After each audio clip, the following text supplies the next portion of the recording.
आकाशवाणी गोरखपुर से प्रादेशिक समाचार।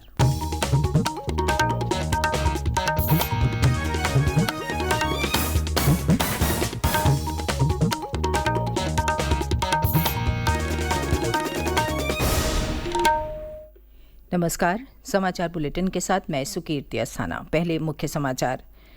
प्रधानमंत्री नरेंद्र मोदी आज वाराणसी में अंतर्राष्ट्रीय क्रिकेट स्टेडियम की रखेंगे आधारशिला। क्रिकेट जगत की जानी मानी हस्तियां रहेंगी मौजूद। श्री मोदी प्रदेश में नवनिर्मित 16 अटल आवासीय विद्यालयों का करेंगे उद्घाटन। संसद में महिला आरक्षण विधेयक पारित होने पर महिलाओं के साथ करेंगे संवाद। सर्वोच्च न्यायालय ने मथुरा में शाही ईदगाह मस्जिद के वैज्ञानिक सर्वेक्षण की मांग वाली याचिका को किया खारिज। और अयोध्या में सरयू एक्सप्रेस ट्रेन में महिला सिपाही पर जानलेवा हमले का एक आरोपी पुलिस मुठभेड़ में मारा गया, 2 अन्य घायल।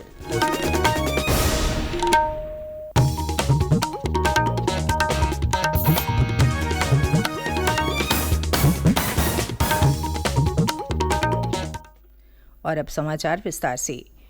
प्रधानमंत्री नरेंद्र मोदी आज अपने संसदीय क्षेत्र वाराणसी का दौरा करेंगे। वो 3 अलग अलग कार्यक्रमों में हिस्सा लेंगे और 1500 करोड़ रुपए से अधिक की विकास परियोजनाओं का शुभारंभ करेंगे।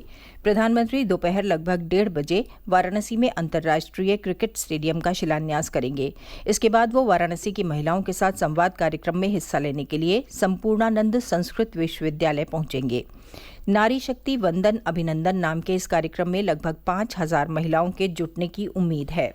कार्यक्रम में महिलाएं महिला आरक्षण विधेयक पारित होने पर प्रधानमंत्री का स्वागत करेंगी। प्रधानमंत्री दोपहर लगभग 3:15 बजे रुद्राक्ष अंतर्राष्ट्रीय सहयोग और कन्वेंशन सेंटर पहुंचेंगे और काशी सांसद सांस्कृतिक महोत्सव 2023 के समापन समारोह में भाग लेंगे। कार्यक्रम के दौरान वो प्रदेश में बने 16 अटल आवासीय विद्यालयों का उद्घाटन करेंगे। लगभग 1115 करोड़ रुपए की लागत से राज्य के 16 मंडलों में निर्मित ये अटल आवासीय विद्यालय विशेष रूप से मजदूरों, निर्माण श्रमिकों और कोविड-19 महामारी के कारण अनाथ हुए बच्चों के लिए शुरू किए गए हैं। इन विद्यालयों का उद्देश्य गुणवत्तापूर्ण शिक्षा प्रदान करना और बच्चों के समग्र विकास में सहायता करना है। प्रधानमंत्री के साथ राज्यपाल आनंदीबेन पटेल और मुख्यमंत्री योगी आदित्यनाथ भी मौजूद रहेंगे। हमारे संवाददाता ने बताया है कि वाराणसी के गंजारी में बनने वाला आधुनिक अंतर्राष्ट्रीय क्रिकेट स्टेडियम लगभग 450 करोड़ रुपए की लागत से 30 एकड़ से अधिक क्षेत्रफल में विकसित किया जाएगा। बनारस का गंजरी इलाका आज क्रिकेट के सितारों की महफिल का गवाह बनेगा, जब अंतर्राष्ट्रीय क्रिकेट स्टेडियम के शिलान्यास समारोह में सचिन तेंदुलकर, सुनील गावस्कर, रवि शास्त्री, करसन घावरी, दिलीप वेंगसरकर, मदन लाल, गुंडप्पा विश्वनाथ और कपिल देव जैसे क्रिकेट जगत के दिग्गज इस कार्यक्रम में मौजूद होंगे। वहीं बीसीसीआई के अध्यक्ष रोजर बिन्नी और सचिव जय शाह भी इस अवसर पर उपस्थित रहेंगे। इस स्टेडियम का स्थापत्य भगवान शिव से प्रेरणा लेता हुआ है, जिसमें अर्धचंद्राकार छत, त्रिशूल आकार की फ्लडलाइट, घाट की आकृति में बनी सीढ़ियों पर बैठने की व्यवस्था और बेलपत्र के आकार की धातु की चादरें इसकी खूबसूरती बढ़ाएंगी। स्टेडियम की क्षमता 30,000 दर्शकों की होगी। प्रधानमंत्री रुद्राक्ष अंतर्राष्ट्रीय सहयोग और कन्वेंशन सेंटर में काशी संसद सांस्कृतिक महोत्सव के मेधावी प्रतिभागियों की सांस्कृतिक प्रतिभा के भी साक्षी बनेंगे। इस महोत्सव में 17 विधाओं में 37,000 से ज्यादा लोगों ने हिस्सा लिया और गायन, वादन, नुक्कड़ नाटक, नृत्य आदि विधाओं में अपने कौशल का प्रदर्शन किया। सुशील चंद्र तिवारी, आकाशवाणी समाचार, वाराणसी। बच्चों को संचारी रोगों से सुरक्षित रखने के लिए मुख्यमंत्री योगी आदित्यनाथ सरकार ने निर्देश दिए हैं कि वो तत्काल प्रभाव से परिषदीय विद्यालयों में छात्रों को पूरी आस्तीन के पैंट शर्ट पहनकर आने के लिए प्रोत्साहित किया जाए। स्कूल प्रांगण में जल जमाव न होने दिया जाए। बच्चों को डेंगू, मलेरिया, चिकनगुनिया जैसे रोगों से बचाव के उपाय बताए जाएं। उन्हें अपने आसपास साफ सफाई रखने के लिए प्रेरित किया जाए। सर्वोच्च न्यायालय ने मथुरा में शाही ईदगाह मस्जिद के वैज्ञानिक सर्वेक्षण की मांग करने वाली याचिका पर विचार करने से इनकार कर दिया है। श्री कृष्ण जन्मभूमि मुक्ति निर्माण ट्रस्ट की ओर से दाखिल की गई इस याचिका में शाही ईदगाह मस्जिद के वैज्ञानिक सर्वे की मांग की गई थी। इससे पूर्व जुलाई में इलाहाबाद उच्च न्यायालय ने शाही ईदगाह मस्जिद के वैज्ञानिक सर्वे की मांग वाली याचिका को खारिज कर दिया था। श्री कृष्ण जन्मभूमि मुक्ति निर्माण ट्रस्ट ने उच्च न्यायालय के फैसले को सर्वोच्च न्यायालय में चुनौती दी थी। लखनऊ में कल राष्ट्रीय पुस्तक मेले की शुरुआत हो गई। इसका उद्घाटन प्रदेश के उप मुख्यमंत्री ब्रजेश पाठक ने किया। ये पुस्तक मेला 2 अक्टूबर गांधी जयंती तक लखनऊ में बलरामपुर गार्डन में आयोजित किया जा रहा है। इस 11 दिवसीय पुस्तक मेले में प्रवेश निःशुल्क है।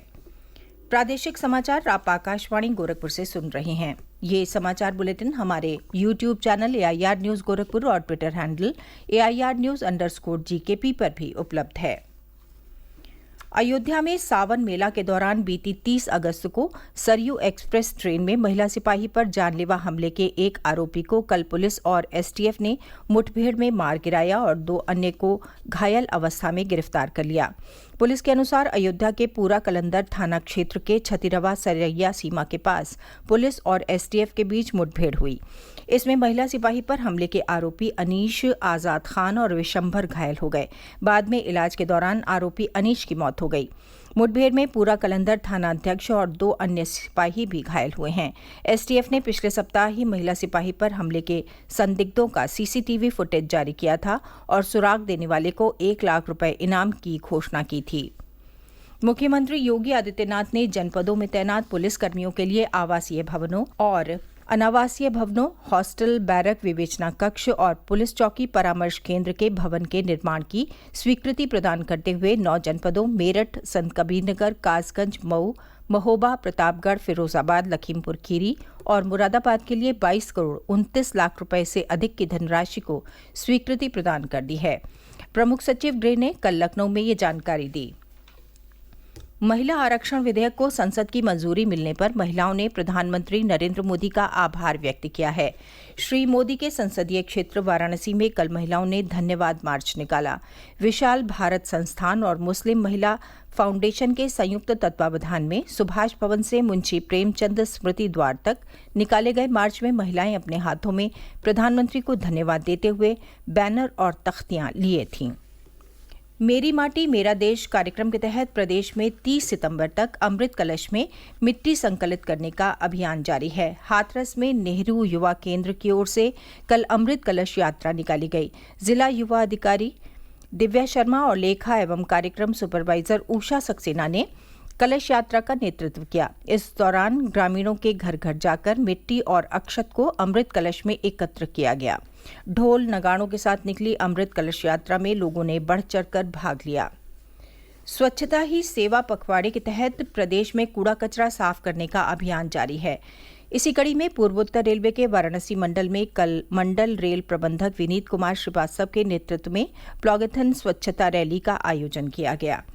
अधिकारियों और कर्मचारियों को स्वच्छता शपथ दिलाई गई। मथुरा में केंद्रीय और राजकीय कार्यालयों में विशेष सफाई अभियान चलाया गया। डाक विभाग के अंतर्गत सभी डाकघरों में साफ सफाई की गई। पंडित दीनदयाल उपाध्याय पशु चिकित्सा विश्वविद्यालय परिसर में भी विशेष सफाई अभियान चलाया गया। वहीं मेरठ के AS इंटर कॉलेज में NCC कैडेट्स ने प्रधानाचार्य डॉक्टर मेघराज सिंह के नेतृत्व में विद्यालय के आसपास साफ सफाई की। मथुरा के बरसाना में आज श्री राधा रानी का जन्मोत्सव श्रद्धा, भक्ति और उत्साह के वातावरण में मनाया जा रहा है। ब्रह्म मुहूर्त में श्री राधा रानी का पंचामृत से अभिषेक किया गया। देश विदेश के लाखों श्रद्धालु राधा अष्टमी पर श्री राधा रानी के अभिषेक के साक्षी बने। ब्रज के ठाकुर बांके बिहारी मंदिर, ठाकुर प्रियाकांत जू मंदिर, अक्षय पात्र के चंद्रोदय मंदिर, राधा वल्लभ मंदिर, मथुरा के द्वारिकाधीश मंदिर सहित प्रमुख मंदिरों में श्री राधा रानी के जन्मोत्सव का उल्लास है।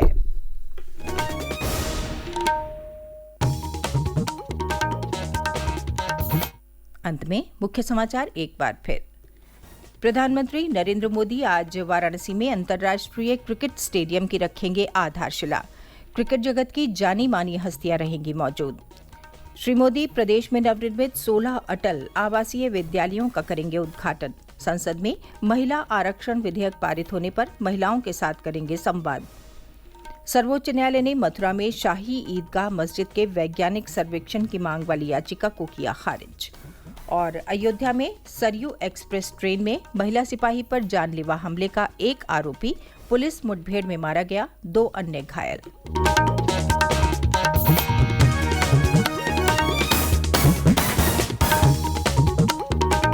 इसके साथ ही यह समाचार बुलेटिन समाप्त हुआ। नमस्कार।